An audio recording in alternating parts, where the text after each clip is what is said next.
Hello friends, welcome back to my channel. কেমন আছো সবাই? আশা করছি যে যেখানে আছো প্রত্যেকে ভালো আছো, আর আমরাও বেশ ভালো আছি। তো আজকে আমরা যাচ্ছি দিদির বাড়ি। তো দিদির বাড়ি হচ্ছে রামচন্দ্রপুর, যেখানে দিদি ঠাকুরের পুজো হয় সেই জায়গা।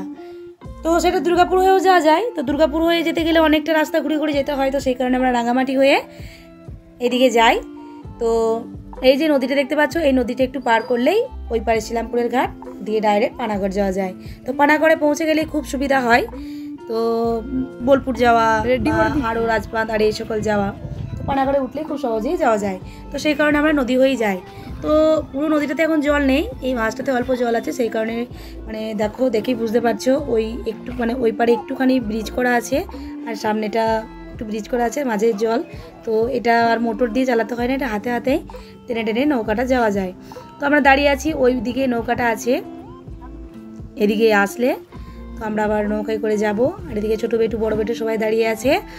আর দেখতেই পেলে সামনে কতগুলো হাঁস ছিল, ওটা রাজহাঁস বলে। আর ওই দেখো ছোটো বেটুর বাবার সাথে বাইকে বসে আছে, এদিকে দাদা। আর এদিকে আমি একটু কিছু সেলফি তুলে নিচ্ছি।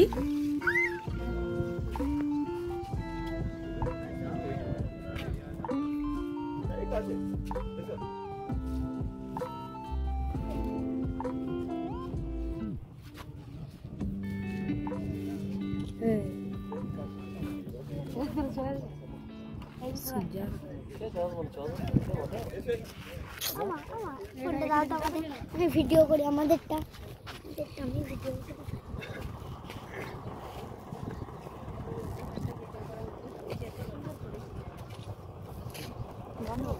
তো ফাইনালি নৌকাটা এই ঘাটে চলে এসেছে, আমরা নৌকার উপরে উঠে পড়েছি। আর দেখো ছোটোবাবু বসে আছে, ওইদিকে ভাইপো বসে আছে। তো এরা দু ভাই কি সুন্দর চুপটি করে নৌকাটার উপর বসে আছে দেখো। তো আমরা যখন দিদির বাড়ি পৌঁছালাম তখন প্রায় রাত 8:30টার মতো বাজে। ক্যামেরা অন করতে পারিনি, তার মধ্যে বৃষ্টি হয়েছিল বলে একদমই আমি অন করতে পারিনি। তো দিদির বাড়ি বসে একটু জলটলকে রেস্ট নিয়ে তারপরে আমরা মন্দিরে এসেছি। মন্দিরে এসে দেখি অনেক সুন্দরভাবে পুজো শুরু হবে, এখনো হয়নি। আর এদিকে খুব সুন্দরভাবে মায়ের মন্দিরটা গোছানো আছে, লাইট দিয়ে ফুল দিয়ে সাজানো আছে। আর এদিকে দেখো যারা সব ভক্তরা থাকে না, তারা এখানে এই যে আগুনটা রেডি করছে। এই আগুনটা আমি ভেবেছিলাম যে কী কারণে রেডি করছে। যাই হোক, এটারও একটা কাহিনী আছে যে আগুনটা কী কারণে রেডি করছে। তো দেখো, তোমরা দেখলেই বুঝতে পারবে। আর ওই দেখো মা, ওই যে মায়ের মন্দির দেখতে পাচ্ছ, খুব কষ্টভাবে দেখা যাচ্ছে না মাকে। মায়ের মন্দিরের ভেতরে কোনো আলো দেওয়া হয় না, মায়ের মন্দিরটা বাইরে চারিধারে আলো দেওয়া হয়, কিন্তু মা যেখানে থাকে সেখানটা কিন্তু অন্ধকার। এই মায়ের মন্দিরটা বললামই যে রামচন্দ্রপুরের দিদি ঠাকুরের মন্দির। তো অনেকেই শুনেছ যে দিদি ঠাকুর মন্দির। তো মায়ের দূর থেকে মায়ের ফুলগুলো দেখা যাচ্ছে, মাকে ফুল দিয়ে সাজানো আছে। তো মাকে দেখা যাচ্ছে না কোনোভাবে, আমি অনেকবার চেষ্টা করছি মাকে দেখানোর, কিন্তু আমি নিজেও দেখতে পাচ্ছি না। ক্যামেরা থেকে তো দেখা যাচ্ছে, তুমি দেখে বুঝতেই পারলে। আর এদিকে এখনও আগুনটা সেরকমভাবে রেডি করা হয়নি। দেখো মায়ের মন্দিরটা পুরো দেখো। আর এই যে দেখতে পাচ্ছ না, দুদিকে দুটো পুকুর দাঁড় করানো রয়েছে। আর এখানটায় পুজো হয়, এই যে এটি চড়ক দেখতে পাচ্ছ। তো এখানটার উপরে পাগুলো উপর দিকে করে মাথা নিচু করে মায়ের পুজো করা হয়। এটাও তোমাদের সাথে শেয়ার করব, দেখো তোমরা দেখতে থাকো সব কিছু। অনেক ভিড়, অনেক লোকজন আসে এই পুজো দেখতে। আমরাও এসেছি সোনামুখী থেকে এখানে দেখতে। তো এই যে দেখো লেখা রয়েছে দিদি ঠাকুর মন্দির, নির্মাণ হয়েছিল কত সালে দেখো, যাই হোক। আর মায়ের মন্দিরের সামনে কত পায়রা দেখো।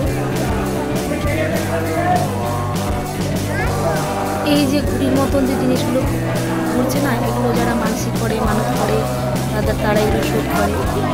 আর এদিকে দুটো ফুটো দেখালাম দেখো। এইদিকে ছাগল, ওইদিকে ছাগল, দুটো একসাথে রেখে বলি করা হয়। আবার শুনেছি নাকি এই মায়ের মন্দিরে 3টে ছাগলকে একটা ফুটোর মধ্যে ভরে বলি করা হয়। তো এই বলিটা হবে কালকে, আজকে রাতে না, কালকে হবে। কালকে যদি পারি আমি সম্ভবত দেখানোর চেষ্টা করব। তো এই যে আগুন রেডি হয়েছে আর সব ভক্তরা ঘুরছে এখানে। দেখো ভক্তরা সবাই এখন ঘোরাঘুরি করছে কাছে। আমিও ভাবছিলাম যে এটা কি হয়, আমি তো এখানে প্রথম এসেছি, আমি তো জানতাম না। তো ওই যে আগুনটা জ্বলছে না, ওই আগুনের যতগুলো আঙার হয় সেই আঙারগুলো মায়ের মন্দির থেকে বা এই সাইড থেকে ছুটবে, তো সেগুলোর উপরে এই ভক্তগুলো নাচবে, সেই আগুনগুলোকে নেচে নেচে এভাবে। দেখো তোমরা এখন এরা সবাই নাচানাচি করছে ভক্তগুলো।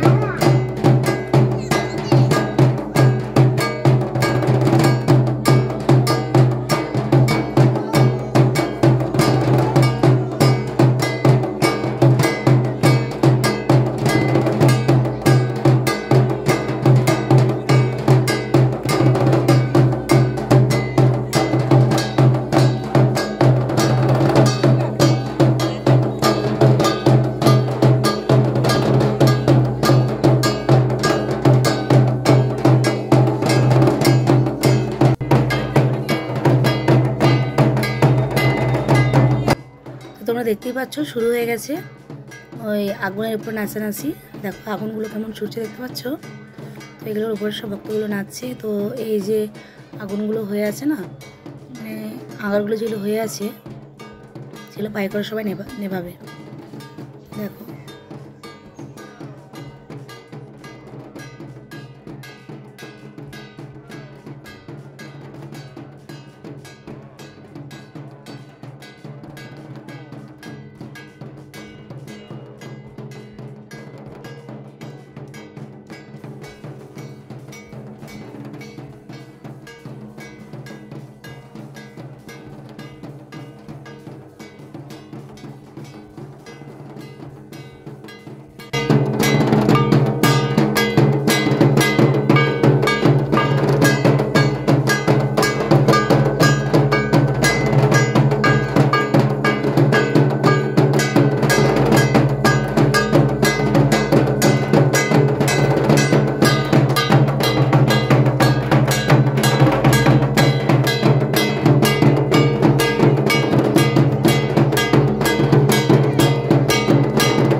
ওইদিকে মায়ের থান থেকে বেরিয়ে সাইডে মেলা বসেছে অনেক। তো ওই মেলার ধারে এই জাম্পিং জাপানি ছেলেগুলো চেপেছিল এবং ওরা খুব মজা করছে। তো আরও অনেক কিছু আছে যেগুলো কালকে হবে, যেমন মায়ের বলি, যজ্ঞি, এগুলো সব কালকে হবে। তো কালকে আমি চেষ্টা করব দেখানোর। তো সব কিছু আমি নেক্সট ব্লগে আমি শেয়ার করব। তো আজকে এখানেই ব্লগটি শেষ করছি। যদি ভালো লেগে থাকে লাইক কমেন্ট শেয়ার অবশ্যই করবে, আর ভিডিওটি সম্পূর্ণ দেখার শেষে একটা লাইক কমেন্ট অবশ্যই করে দিও। আর যারা আমার চ্যানেলে নতুন এসেছো, যারা আমার মানে ব্লগ নতুন দেখছো, তারা অবশ্যই আমার চ্যানেলটিকে সাবস্ক্রাইব করবে। তো আজকের মতো টাটা, দেখা হবে নেক্সট ব্লগে। সকলেই ভালো থেকো, সুস্থ থেকো, বাই।